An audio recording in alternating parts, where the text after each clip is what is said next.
is Gail with VAIL, and I am pleased to serve as the Executive Director for Valley Associates for Independent Living.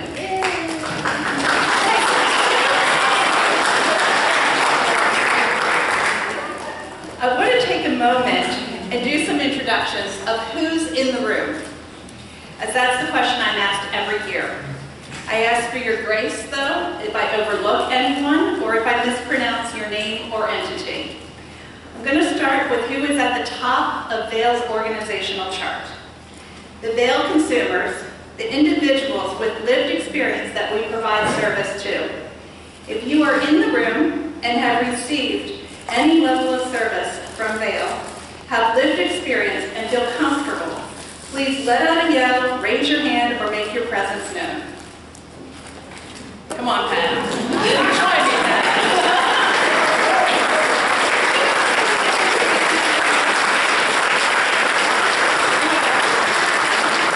We are so happy to have you with us. It is true, in VAIL's organizational chart, the individuals with disabilities are at the top of our chart. Next is VAIL's Board of Directors. If you are currently on VAIL's board or have served on VAIL's Board of Directors in the past, please make your presence known.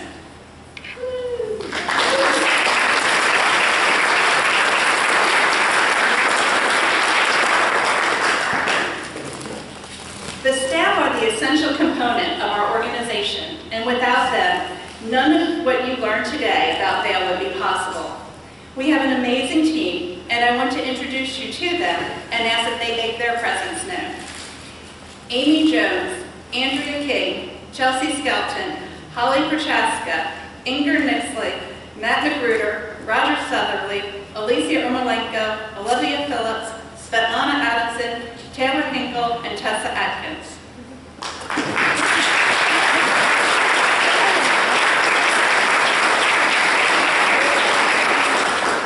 Thank you, VAIL staff, for your tireless efforts, especially over the last 2 years. It's been a tough and emotional journey, but we are here, we have arrived, and we are thriving. You are an amazing team to work with. So who else is in the room? Here we go. As I mention your name or entity, please make your presence known, and I will move through this fairly quickly.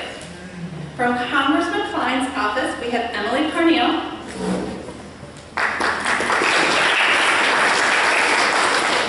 Delegate Wilt's office, Chad Funkhauser. Delegate Runyon's office, Chris Feraldi. Senator Bowden's office, Jenny Alger. Clerk of the Court Chats was here, but unfortunately has a jury duty, and he thought maybe they'd notice him missing. We have Sheriff Hutchison.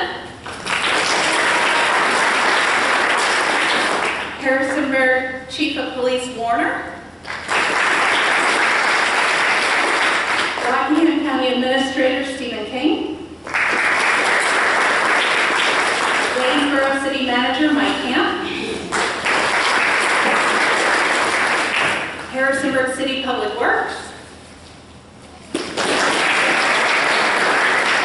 Harrisonburg City Housing Coordinator. Candidate for Harrisonburg City Council, Corinne Jackson, and is Marshall in the room. Yes, Marshall.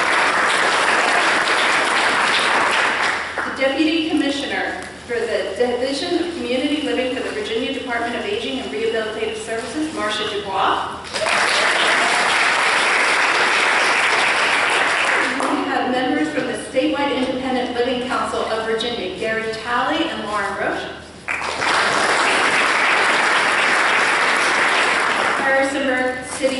Harrisonburg Community, Rockingham Community Services Board. Boy, the one I can blunder. Harrisonburg Rockingham Community Services.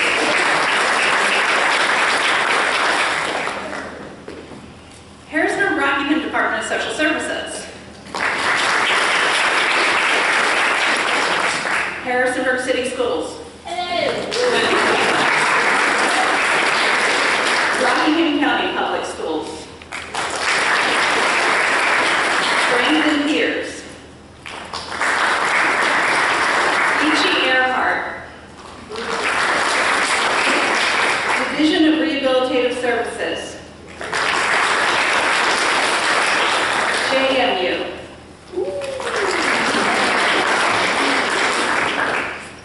EMU, they were running a little late, so I'm not sure if they've made it yet. Okay. Bridgewater College. Larson Wealth. Hess Financial Services. Central Shenandoah Planning District Commission. United Way. Mercy House. Faith in Action. Rotary members. Supporters of VAIL, through your donations, are participating in our annual Arctic Dip.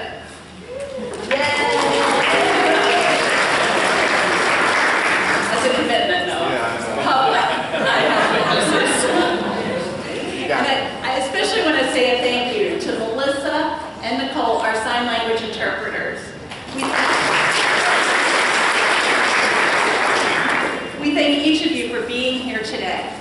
At this point, I'm going to turn the event over to VAIL's Board President, Scott Pruitt, and then we're going to move directly into our speakers.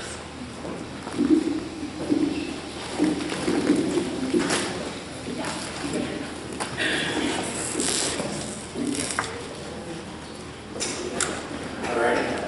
Well, hello, community leaders. As Gail mentioned, I'm Scott Pruitt. I'm VAIL's Board President. You're in for a treat today for the stories that you'll hear from all the folks in our community who are affected by disability in some form or another. But first, a little bit about me. Obviously, I use a wheelchair. I broke my neck in a skiing accident up at Massanutten. This was over 23 years ago when I was a student at JMU. I could spend a little bit of time going into all the little details of how damaging your spinal cord can change your life, but that would take a little bit longer than I have right now. So if you're interested, we can grab coffee later.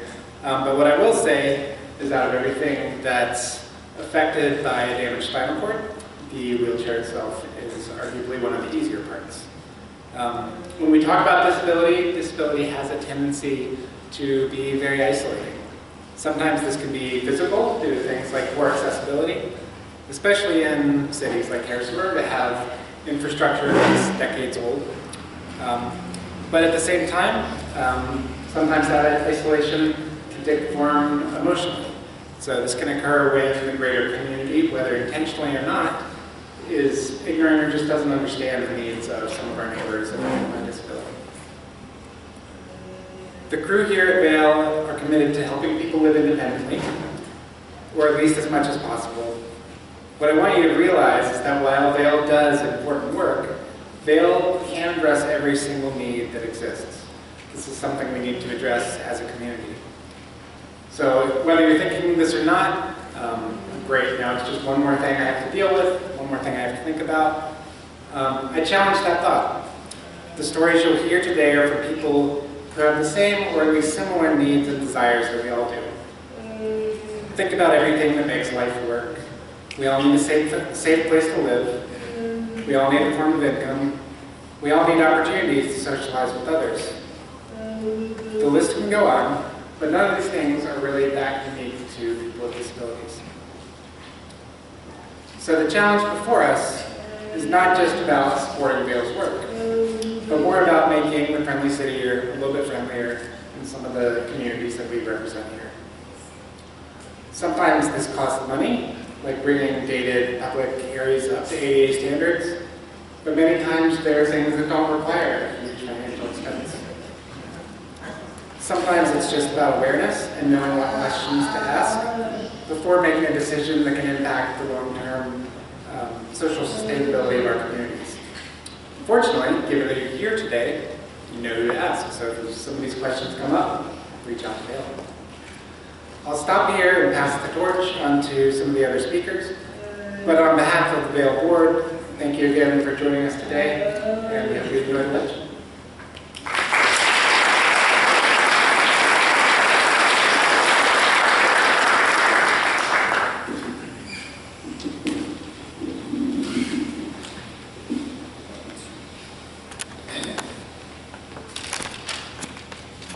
Hello everyone, my name is Tyler Conley, and I am here to speak a little bit about a family who receives services from VAIL and other organizations in our community. So I'll start by talking a little bit about TJ. He has a condition called Spritz-Goldberg syndrome. This disorder is a rare condition, and the signs and symptoms most associated with the syndrome are a mixture of physical and cognitive traits. Growing up, he was just my big brother. When you're young, we're fighting, we're laughing, probably fighting more than we should be for what a mother would like to see. But we always had each other's back. And as you grow up and as you become a teenager, at some point you start to understand that things are a little bit different for us in terms of what our needs are and the services that TJ will need as we move forward. He's had more surgeries than any of us have fingers and toes on our body, so 20 plus, give or take, in certain situations. But he's a fighter, and he's an optimist. How someone who's dealt with so much adversity can maintain such a great outlook on what life offers is an inspiration to me and to a lot of people that I've seen in here today that know a lot about what's going on with us and his life. But that doesn't say there aren't bad days as well. So next I want to talk a little bit about something I wrote in the blog not too long ago about what it's like to be in a special needs family and have a special needs family member. You'll hear a gambit of pleasantries and affirmation about how great it is that we took on a lifestyle that comes along with it.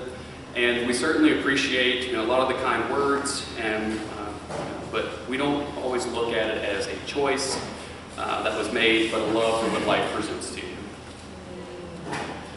We get the opportunity to care for someone who just likely needs some degree of additional support from those around them. And it's not to say that times don't get soul-crushingly difficult for a lot of families, but it is just a part of your life. So next, I want to talk about advocacy. Utilizing local organizations like VAIL to be advocates for families like ours help us better understand how to navigate. We've got a cadre of resources and programs that exist, and we generally need a good bit of help navigating how do we sign up for those things, what do we qualify for, and what is best for TJ, ultimately. Having experts in this field help identify ongoing needs, unintended consequences, and help us identify potential changes that might be needed in legislation. It helps us ensure that as a whole, we get the care that they deserve and they're an invaluable resource to us. This ties into using organizations like VAIL or like the Community Service Board, and like many of the organizations that I see out here today. We need the support and we need the assistance. I myself am a certified financial planner. I have other clients in varying backgrounds, and one in particular who's a retired CPA auditor, and as we go through some of these programs together, we still aren't exactly sure how does this fit with our lifestyle or your lifestyle, and what do you qualify for? It takes people who really do this and help to ensure that the community is getting the care that they need. In life, when we encounter problems, it's generally a good idea to find a guide to help us along the journey. And so since most of us in this room are not experts when it comes to understanding ADA guidelines, Medicaid waiver systems, how to ensure that someone's getting proper care in their home, we need to lean on the organizations like VAIL to enact change and fight for causes that can be invisible to many of us just because we don't interact with it on our daily lives. You all, and this is going to speak more closely to our legislators and our representatives in the room, and for a lot of our organizations that are here, but we have the ability to garner attention to the peers and to propose and implement what's best for our community. You can dedicate your time and resources to work with those that can help you efficiently make decisions for the betterment of all those in our community, and what you do matters, and all of us are grateful for the services that our legislators provide to us to help make sure that those needs are met. And if you propose a bill and maybe there are some unintended consequences, that someone is out here to step in and say, hey, actually, we need to revisit this because here's an unintended consequence that we weren't aware of on the front end of it. So I would just like to thank everyone for having me here today and all the organizations that are here, and we're grateful to be a part of the program that we're in with all the different organizations, and that they're able to help us navigate the complexities of life and do what's best for TJ and our family as he moves forward. Thank you.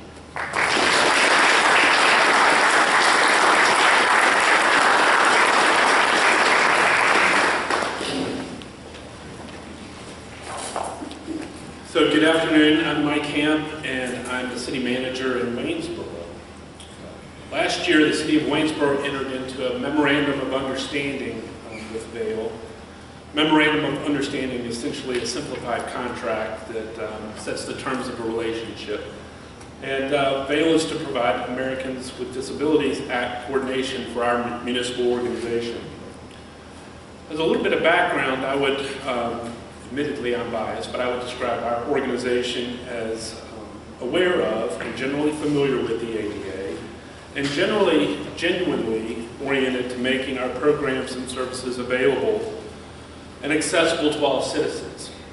However, a recent complaint prompted an investigation and internal examination that revealed that there was need and opportunity for improvement in our organization, especially in terms of content of the law and its application. For me, and Gail referenced grace, and I may need some if this is not an effective analogy for some of you, but for me, the ADA is like the book of Revelation.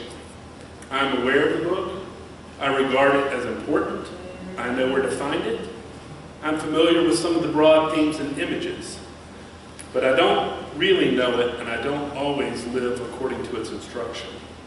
I find its length and complexity intimidating. The complaint experience shined a bright light on the difference, for our organization at least, in being familiar with something and knowing it. That revelation prompted me to call Gail.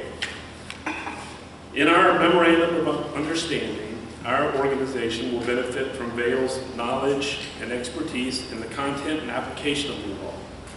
Better yet, I know Gail to be passionate and enthusiastic about her work, which is helpful to our organization as well, as it sets a positive tone in making change. As our ADA coordinator, VAIL, or Gail, receives complaints and administers their investigation and resolution, VAIL provides programmatic evaluation and corrective action plans. They provide technical guidance and advice, and it satisfies the legal requirement that the city identify an ADA coordinator. VAIL also provides employee training. I regard this as somewhat of an innovative action, especially in a time when it's particularly difficult to attract and retain employees. It's especially so with respect to employees who have a particular expertise or knowledge. Our partnership represents a creative and effective solution to meeting community needs, and I'm grateful that VAIL is in our region and that Gail, in her unique blend of expertise, enthusiasm, and outcome orientation, is leading VAIL and working with the city. I know that Waynesboro will be a stronger and healthier community for it. Thank you.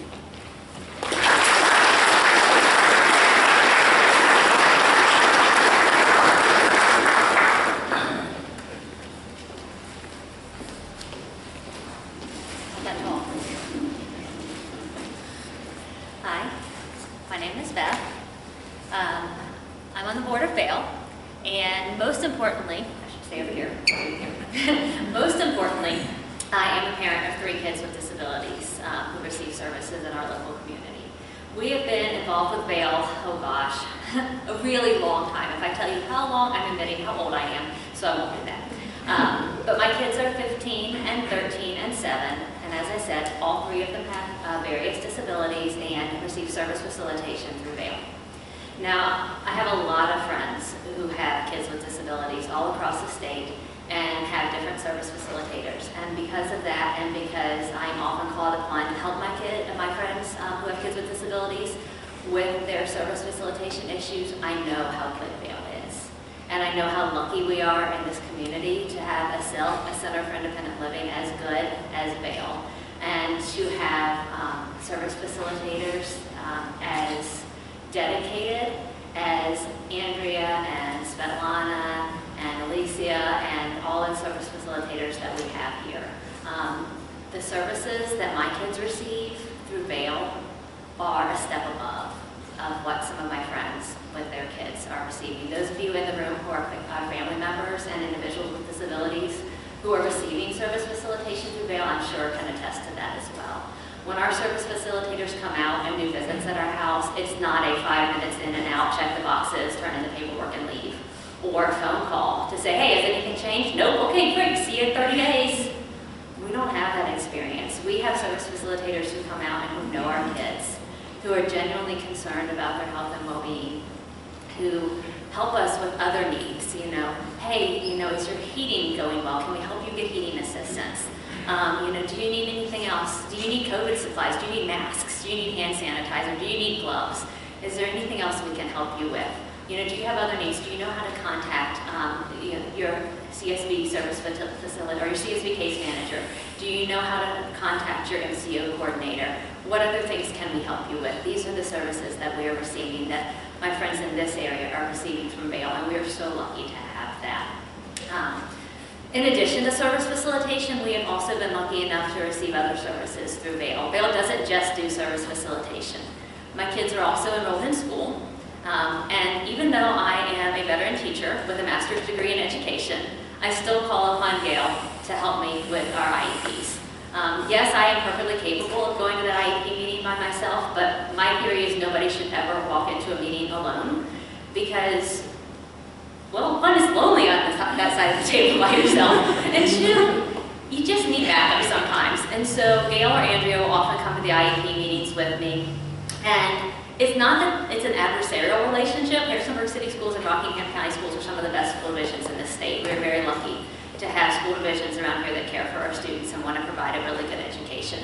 But sometimes you just need another set of ears to say, hey, have you thought of this? Was that really what you wanted to say? Or to take notes. And so Gail has been wonderful at our IEP meetings just to take notes for me and to send me the notes after the meeting. You doing okay over there? You good? Okay.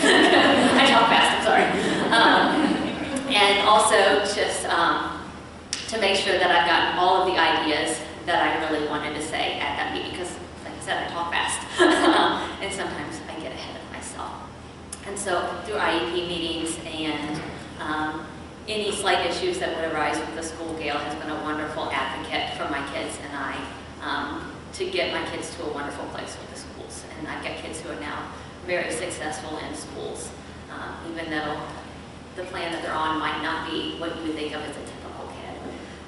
Gail has also, and VAIL, has also helped us with access in the community. With 3 kids with disabilities, getting around Harrisonburg, as Scott alluded to, is not always easy. We've had businesses that we have approached where the parking is not accessible or the entryway into the business is not accessible. One example, and I won't name names, had a parking lot where the entrance had lovely little lines drawn, but everybody thought it was a parking space. And so there would always be a car parked in the access area, the crosshatch area between the 2 wheelchair parking spaces, and I could never get my kids in the front door because the only curb cutout in front of the crosshatch between the 2 wheelchair spaces always had a car parked there. So I called the business and they were like, no. Gail called the business. Guess what? Something happened when Gail called the business. Okay? My word alone was not enough to do something, but when Gail called with the name of VAIL behind it, things changed. It still wasn't perfect, but she got it done and we can now get into business. And so those are the types of things in regard to access in the community that VAIL has been very integral to, and that I look forward to continuing to work with VAIL to make Harrisonburg a better place to live. Gail has also helped me with contacts in terms of being able to contact people that I need to contact. My kids have DD waivers.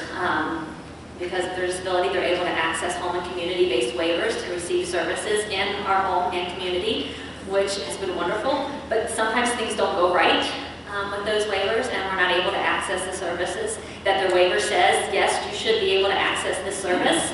And so I've had to go to DMAS or DBHDS and say, hey, we need this, and we're entitled to this, and how can I make it happen? And so Gail has been able to give me names and emails of people at the state level who have been able to make things happen, or at least get processes rolling so I can start appeals or do whatever needs to happen. And so, VAIL has been a very integral resource to us in lots of different ways. So I hope that's been able to give you just a slight sliver of some of the ways that VAIL has helped us over the years. Thank you, and thank you all for coming.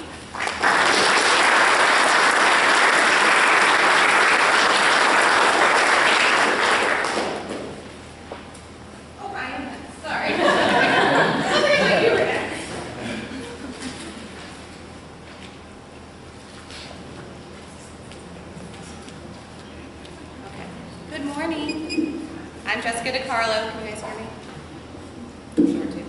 And I'm so excited to be here talking with you guys today. I'm the manager of the Harrisonburg Division of Rehabilitative Services. DARS, we also have the aging component here with us in the room. But yeah, I'm here to talk with you about how DRS and VAIL partner to serve individuals with disabilities in our community. For those that aren't familiar with DARS, I'm going to go back and forth saying DARS and DRS. We are the Commonwealth agency that serves individuals with disabilities who are interested in seeking employment. We also serve as a resource for local employers and workforce professionals on all things disability. Deep breath. DARS and VAIL have a long-standing and strong relationship. We've worked together on lots of different projects over 20, 30 years, a long, long time. We share goals of increased independence, stability, and equal opportunity for individuals with disabilities. One of the most exciting things that we are partnering on right now, I think, is we are partnering to serve JMU students with disabilities. DARS reconnected with JMU Disability Services back in November of 2021. And due to COVID impacts, they were seeing a large number of students with disabilities requesting academic accommodations, much more than they had in previous years. Also due to COVID, the normal providers that they would refer out to get the medical documentation that you need to get academic accommodations were completely overwhelmed. So they reached out to us, and thankfully we had a provider in our back pocket. We could get those evaluations done, and we could help students get those academic accommodations that they needed. However, when meeting with those students, it was clear that they could benefit from lots of different services, like independent living skills, social skills, time management, organization, travel training, getting around in the community. It wasn't just about the academics, and that's where VAIL is coming in right now. To date, we have referred, I think, around 10 people, and that is only going to grow. I think we ran the numbers a couple days ago, and we've received about 40 to 45 referrals from JMU since November, so it's just going to keep climbing. Now, all of them don't need those services, but that's something I'm really excited about right now. Tried and true, VAIL continues to offer independent living skills to our DARS consumers who can benefit from additional support in areas such as travel training, budgeting, time management, household management, all of which are essential for securing and especially maintaining employment. Another new exciting initiative is the Ready to Achieve mentoring program, RAMP. It's a pilot program in our area sponsored by DARS and facilitated by VAIL that targets foster care, justice involved, and at-risk youth with disabilities here in our community. RAMP is a career-focused mentoring program using a combination of group and one-on-one peer mentoring to promote successful transition of participants to employment, post-secondary education and training, and independent living. VAIL is ramping up, no pun intended, to start their first cohort in October, so next month. The program will last an academic year with the goal of having students heavily exposed to multiple career tracks, post-secondary educational opportunities, leaving with improved social skills and confidence, and finally awareness of supportive programs within their community for after they exit high school. Finally, I wanted to take a minute to acknowledge the great work that VAIL does with college interns in our area. What students are able to participate in and be exposed to truly sets them up for success in employment in the human services field. I know this firsthand because I completed my final undergrad internship at VAIL in the spring of 2011, so a little over 11 years ago. I learned so much during my time there, and it was because of an informational interview that was required for my internship that I did that interview at DARS and applied for the job. A couple months later, after I graduated, I started my career with DARS. What I mean to say is that VAIL is truly a service-oriented agency supporting not only people with disabilities, but also the future providers that will help to ensure their success. Thank you.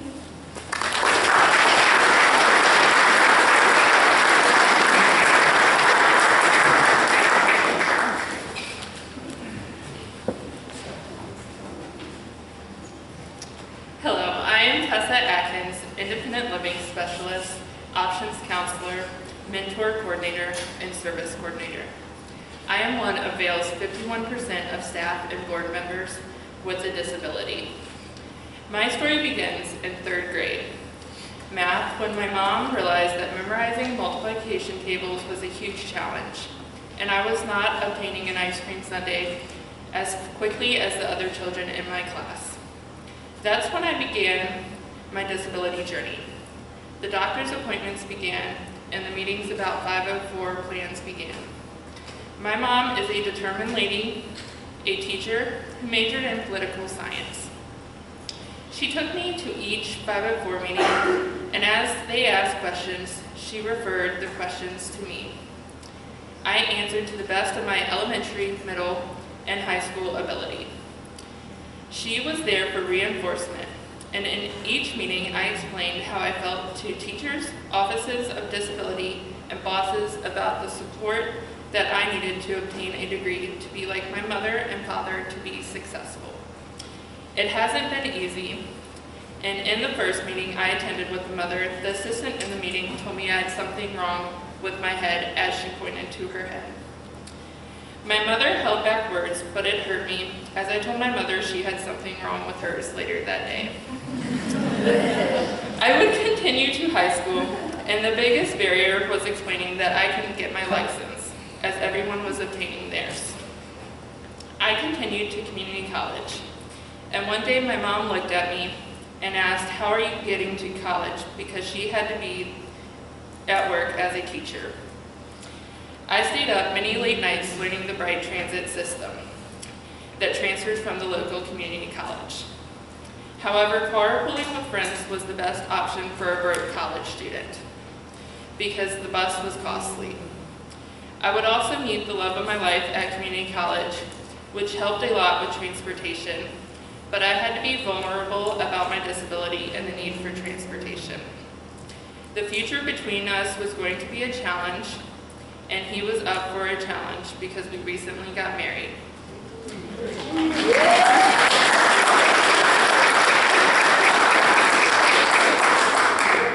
I would continue to transfer to a local university. I was unable to become a commuter student and had to pay for tuition for living on campus due to having a disability. Stress was a trigger for my disability, and I do not give in to failure and love a challenge. I was able to get my bachelor's degree in social work, and I received a job interview at Valley Associates for independent living. During that job interview, I expressed my concern about commuting to individuals within the counties they served.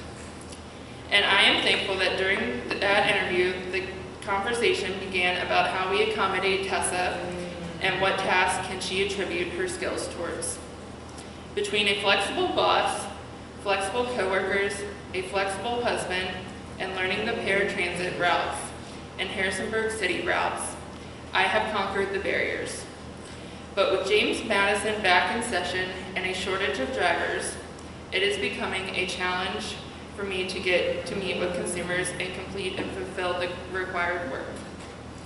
The transportation system continues to grow and schedules change, and I have to continue my late night studies on transportation.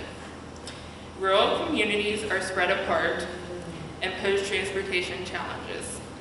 However, I reside in Bridgewater, which is a part of the Metropolitan Planning Organization, and I hope that we can move towards integrated transportation systems, and for myself, I relied on family to get me to work and to the stores. So there are many barriers to acquiring equitable transportation, and it is my hope that the City of Harrisonburg and Rockingham County will continue to look for collaborative ways to increase transportation to be accessible and reliable for individuals like myself, so we can access employment, appointments, leisure activities, and retail therapy. Thank you.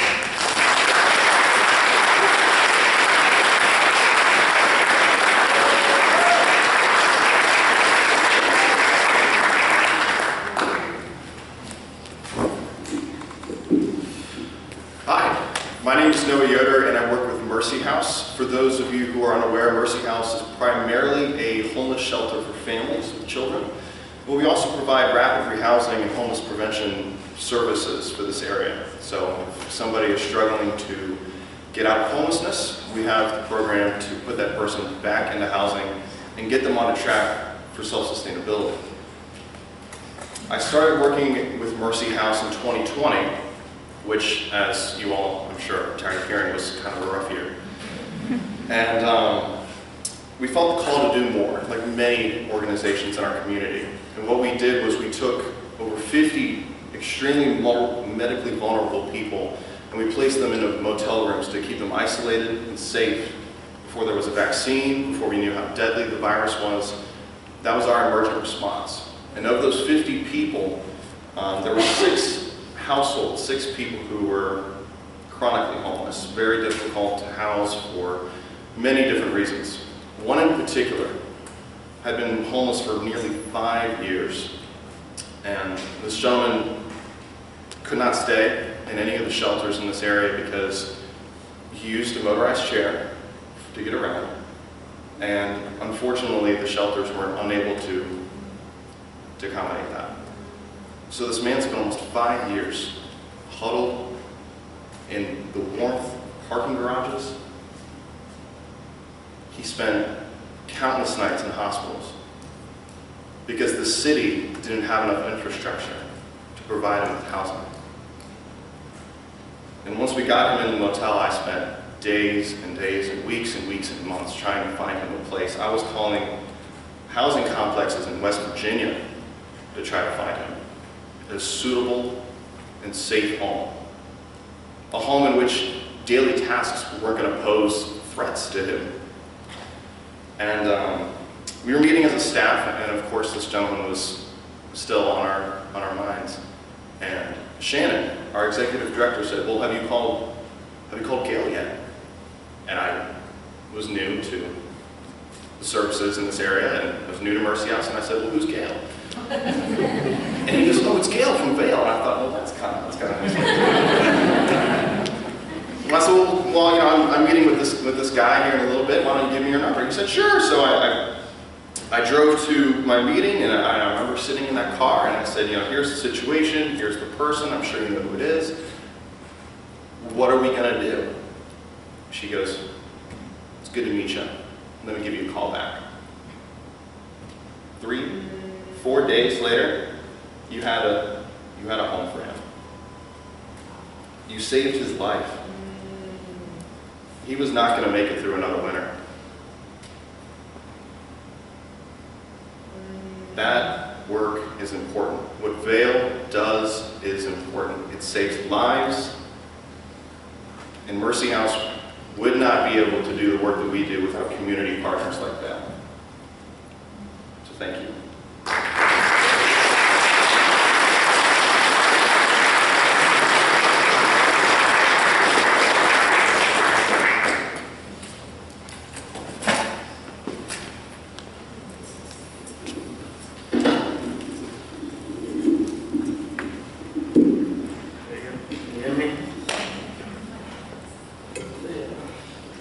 So these are hard to follow up, but my name is Doug Galika. I was actually injured in a hunting accident at the age of 13. Absolutely freak accident that would never happen again in a million years. The bullet was ricocheted from over 150 yards away, struck me through my chest, through organs, and finally hit my spine at T11, T12, paralyzing me from the waist down. Excuse me. I didn't let it slow me down though. Despite a few surgeries and setbacks along the way, I was back in school within 2 months without even failing the grade. And I went on to graduate high school and then on to college where I graduated with a bachelor's degree in electronics engineering technology.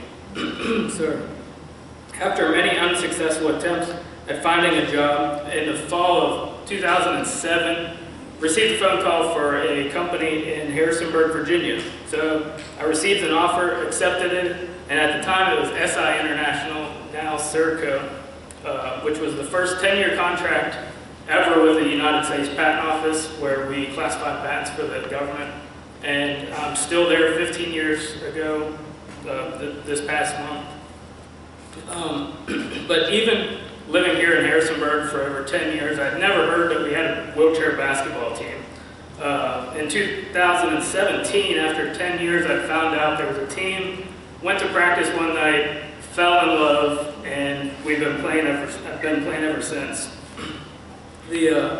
Although we all have lower limb disabilities, it doesn't mean that it's non-contact, take it easy on you kind of sport. A lot of us, including myself, are on the floor more than we're on all wheels.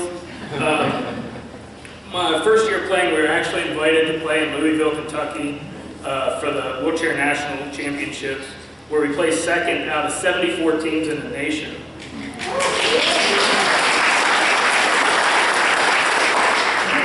But unfortunately, probably most of you and a lot of others don't even know that the team existed.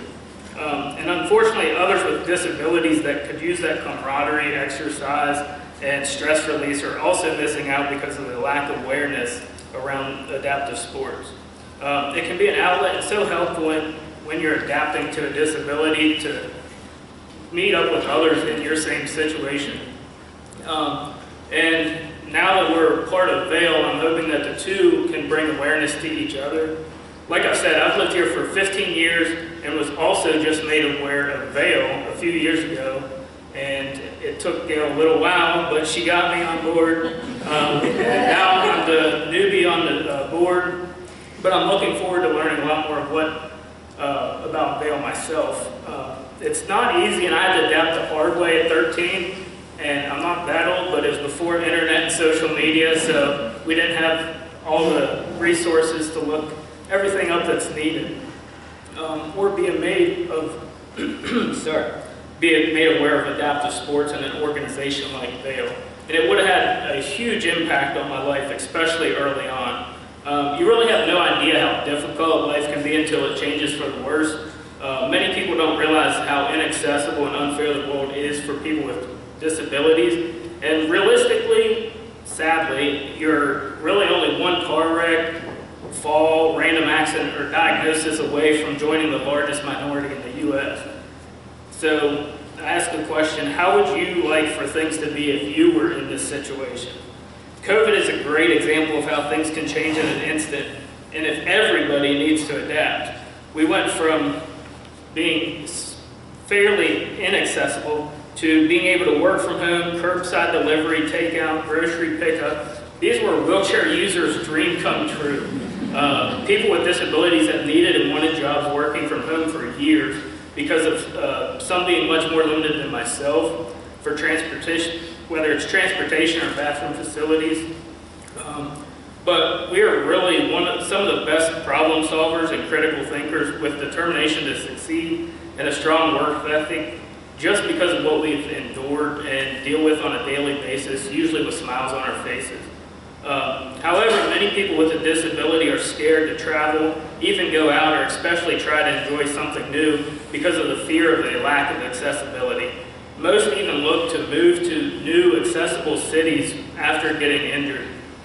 Places with adaptive sports or even just accessible businesses to enjoy because their hometowns may be lacking. To take a vacation is really a chore.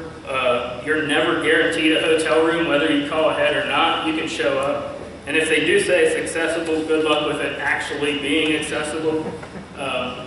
Just to go out to eat and enjoy a meal takes planning and can be daunting, especially to new individuals with disability. Is there going to be parking? Will I even be able to get inside? Will I be embarrassed by asking 20 people to scooch in while I try to make it to my table or go to the restroom? These are all things that we have to worry about. And how many of you enjoy a nice shower? Apparently, that's not a necessity for those with a disability. Insurance companies don't even cover anything shower related for taking a shower. That seems basic hygiene to myself. Any adaptive exercise equipment or sports equipment that would actually have many health benefits and help prevent many issues aren't covered either. Sadly, it takes hours upon hours on the phone to get anything we actually need just to actually survive. Some months it's almost a second full-time job. We even have to appeal necessities like wheelchairs that insurance companies deny us the right to have. And of course, I could go on for days, all the things I've experienced and learned in the last 25 years of being in a wheelchair. But I hope it shows that why VAIL is so important to have in our community and the services provided, not only financial assistance, but the ability to help individuals navigate the systems and programs that myself, even after 25 years, had no clue existed until VAIL and other organizations. And so I hope that it can be more easily adapt and live. They help people with disabilities more easily adapt and live a rewarding life, plus find out about sports and opportunities that are out here. So as Scott mentioned earlier, let's try to make Harrisonburg a little more friendlier and a more accessible city for people with all abilities to enjoy. Thank you.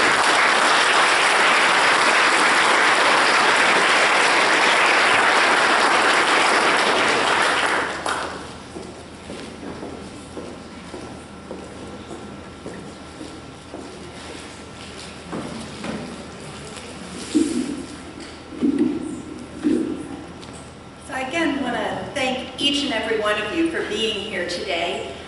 I want to close with a couple housekeeping things and then circle back to our speakers. Inger, if you'll raise your hand. Inger is standing right by the recycle bin for your cans. If you'll be so kind as to drop your cans in that recycle bin, that would help us a lot.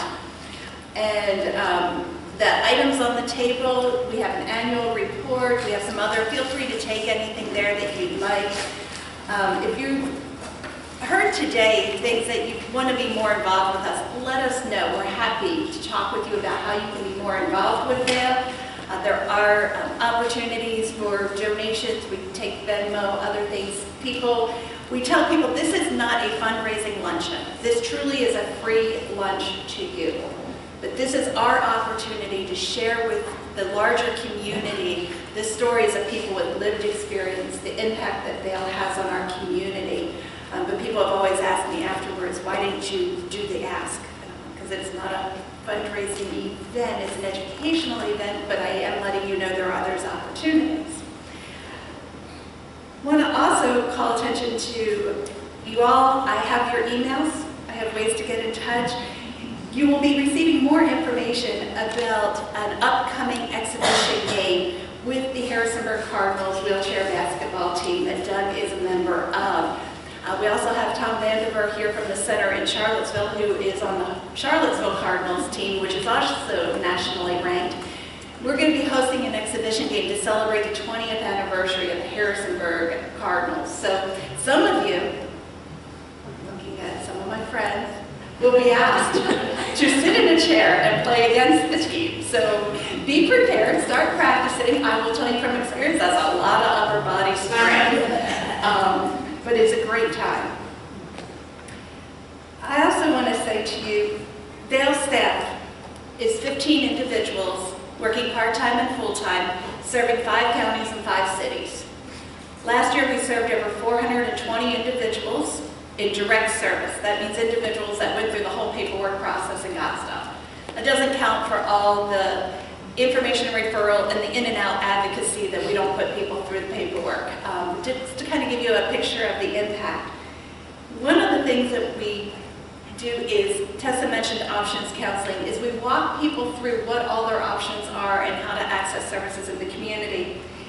And late last night I received this message in regards to one of our staff who has been working with this family to figure out how to return their parents back home. Thank you for all you have done. I really appreciate you and the fact that you're willing to help me understand how to handle these issues. I guess we are not alone to fend for ourselves. And I hope that that is part of the message that you have heard today, is that VAIL is here so that individuals and their families that live with disabilities are not there alone. We will do whatever we can to accept and to help them navigate our systems. We also hope that today you've increased your knowledge of independent living, that you will continue to keep accessibility forefront in your programs, in your planning, in your events that you hold, in your hiring, and in your life. And if we can support you in those endeavors in any way, please give us a call. We thank you. Thank you to our speakers who were vulnerable enough to share their stories and their experiences. We greatly appreciate each and every one of you. Thank you. Have a great day.